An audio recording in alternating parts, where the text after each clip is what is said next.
இப்போது இந்த மாதிரி மக்கள் வசிப்பிடங்களில் இந்த இந்த நிலத்தை இவங்க பயன்படுத்தினதுனால இதில் ஒரு 60-70 வாழை நட்டாங்க. வாழைப்பழம் கிடைக்குது, எல்லாமே நிறைய கிடைக்குது, உணவு கிடைக்குது.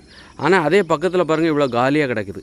இந்த மாதிரி காலியான நிலங்கள் நிறைய கிடக்குது மக்கள் வசிப்பிடங்களில்.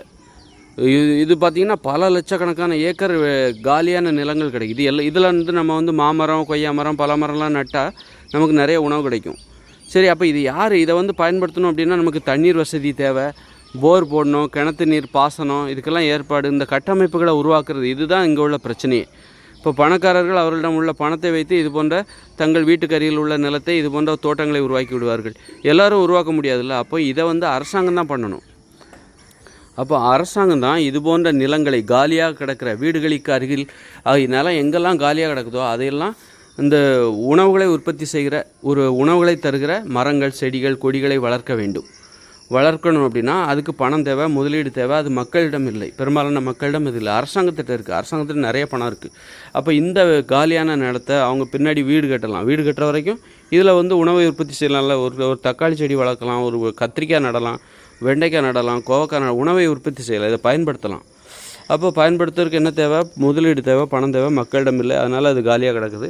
அப்படின்னா என்ன பண்ணணும் அப்படின்னா நிறைய தோட்டம் கூட மக்கள்கிட்ட தோட்டம் இருக்குது, ஆனால் முதலீடு செய்வதற்கு, விவசாயத்தில் முதலீடு செய்து அதற்கு பணம் இல்லை, அரசாங்கத்தில் இருக்குது. அரசாங்கம் தான் இதற்கான இந்த இடத்த பயன்படுத்தணும்ப்பா. அப்போ என்ன பண்ணணும்? இந்த இடத்துல நம்ம பம்பு செட்டு போட்டு தேவையான எல்லா உதவியும் செய்கிறோம், நீ உழைக்க மட்டும் பார்த்துக்கோ, எல்லா உதவியும் செய்கிறோம், உற்பத்தியில் பாதி அரசாங்கத்தை கொடுத்துரு. அது மாதிரி காலியாக இருக்கிற இந்த இடங்களெல்லாம் என்ன பண்ணோம்? அதை பயன்படுத்துவதற்கு அரசாங்கம் எல்லா உதவியும் செய்யும், நீ உழைப்பை மட்டும் கொடு.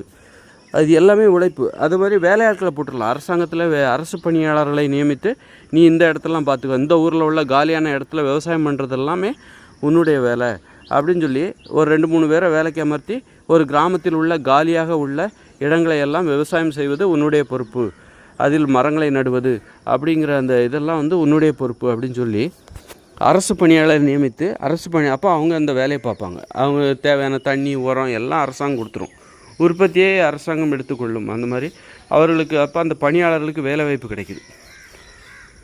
இப்படி கோடிக்கணக்கான பேருக்கு நம்ம வேலை கொடுக்க முடியும். உணவு உற்பத்தி செய்யப்படுகிறது. அந்த உணவு மூலம் உணவை விற்று அந்த பணத்தை தான் அவர்களுக்கு சம்பளம் கொடுக்குறோம். அதனால் இது அரசாங்கத்துக்கு இழப்பு கிடையாது, இது வருமானம் உள்ள ஒரு தொழில்.